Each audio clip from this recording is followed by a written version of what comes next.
Hey, I'm making a video. I decided a video post for the book I'm reading called The Fitting Room. For those of you joining me, hello. I'm happy you're joining me. I got done reading chapter 3, and um, so I definitely had some thoughts. This is a great book. I'm really enjoying it. How are you guys doing? Are you enjoying it? Um, for me, I really loved this chapter talking about righteousness and sanctification. And this is something that I've had now, I'm okay. It's not like I've got it down, but I struggled with this for so long. I lived, well, first of all, let me go back to the, the beginning of the chapter when it talks about dealing, how she went with her friend and to have coffee or tea or whatever, and she found, I don't know, all the whole Christianese and the words that we use as Christ followers amongst each other, and how it is so hard to kind of talk about those things in terms that everyone can understand that has not grown up in church or is not part of that lifestyle. And I think that if you aren't battling with that, then you probably aren't out there enough. Not that I'm judging anyone, but I know that I have struggled in conversations with people, and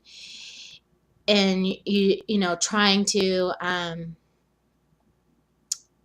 talk in a normal language about Christ and the lifestyle and how he is there for us, and how do you know that, and sometimes just saying, I don't know how to even say this. I need to think through this for a minute before I answer you, or whatever. I mean, I just think that, and even sitting in church, and when we have people coming in, hopefully, that are seekers, and they're there to find hope or find something different than what they're living, and I think it's a big deal, like pastors who assume that the people sitting in their church understand the backstories to, you know, what they're teaching. If it's, I've heard that a lot. And pastors will refer to stories that are in the Bible, and some people don't know those stories. A lot of people don't know those stories if you talk with them nowadays.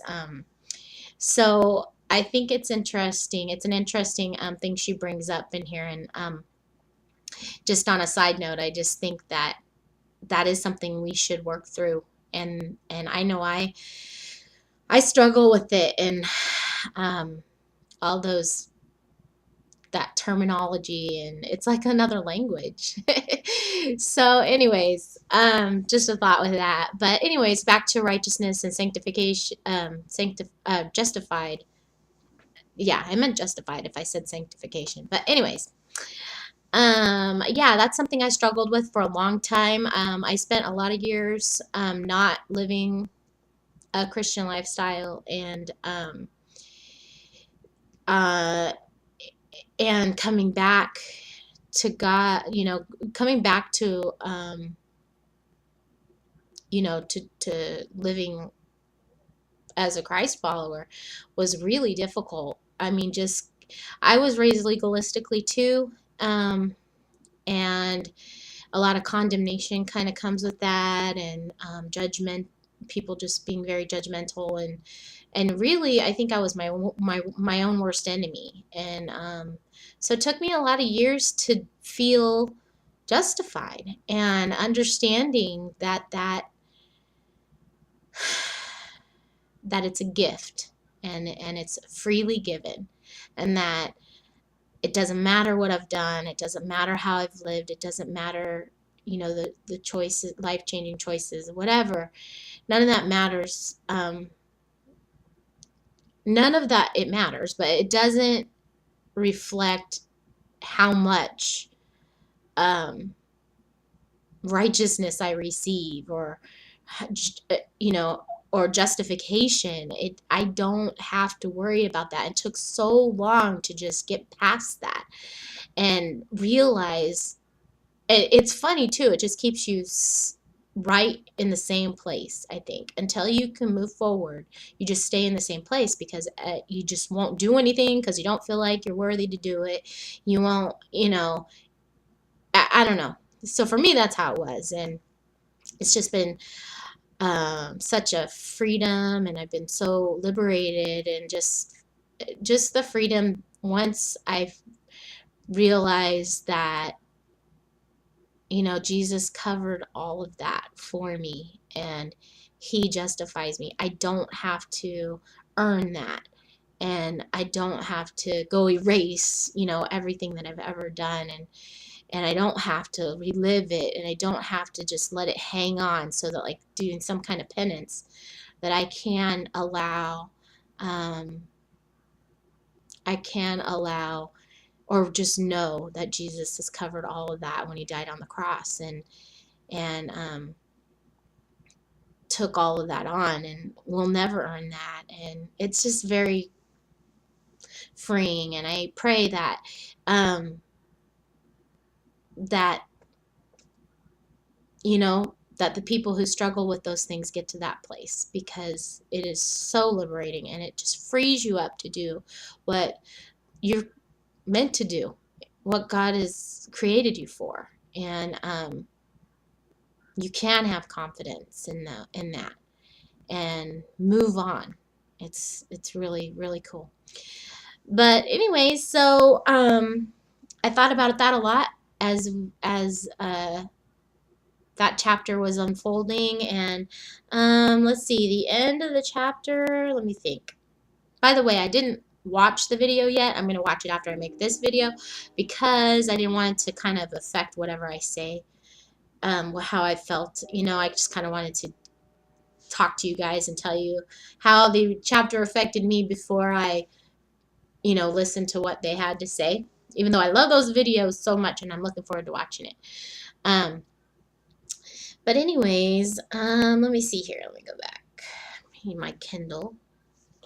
I love this thing. It was hard to get used to not having pages and just not having a real book to hold, but man, it's nice when I don't have to take my whole library when we're traveling, and I can just pull it out and read it anytime. Um,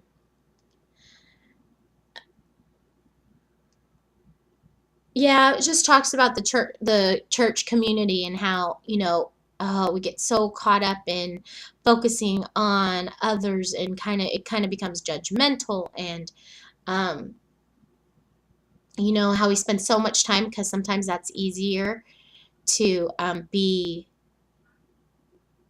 the judge of people, and how we need to remember that we're sinners.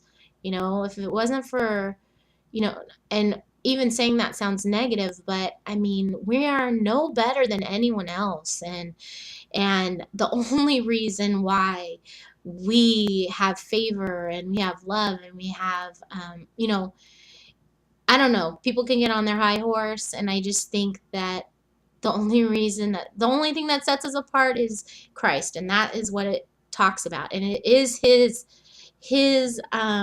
righteousness that he puts over us, and it's not ours. I mean, we can step out of righteousness at any moment, and I know I do, probably every day. Every day I may have done it since I've been making this video. I mean, and we um have no right to judge others, no matter who we are. And I think that remembering that, and remembering to focus on the loving and caring about people, and setting ourselves apart in that way of being able to love people who may not be the easiest to love, and being patient in a impatient world. And you know I don't know, all being men being gentlemen to women, without expecting anything in return. I mean, things like that are what sets us apart. And yeah, we're only that because of Christ in our lives. And it's just not, it's just so negative to point fingers and to say you're living wrong, and you're doing this wrong and this wrong. No, that's not our job. And I loved in the beginning of the book when it was talking about, sometimes people need you to just be kind and whatever. I mean, they're not looking for the next juicy gossip story. They don't need to hear that from you. And just be a normal person who is loving and will look beyond the circumstance and kind of, I don't know. I'm rambling now. But anyways, you get my general picture of what I really picked up out of this chapter, and I'm enjoying it. I'm looking forward to moving forward in the book and just moving on in the book and hearing how her interpretation of putting on the character of Christ. So that's it. I hope I didn't ramble too much, and I hope it made sense. And all right, so I'm looking forward to the next chapter. We're going to do chapter 4 this week, and I'll talk about that next Monday. I'm looking forward to hearing your thoughts and comments and how it's going for you so far, and maybe even how you're going to apply what you're reading into your daily life, because that's what it's all about, right? All right, I'll talk to you guys soon, and I hope you're having a great week so far, and happy Monday.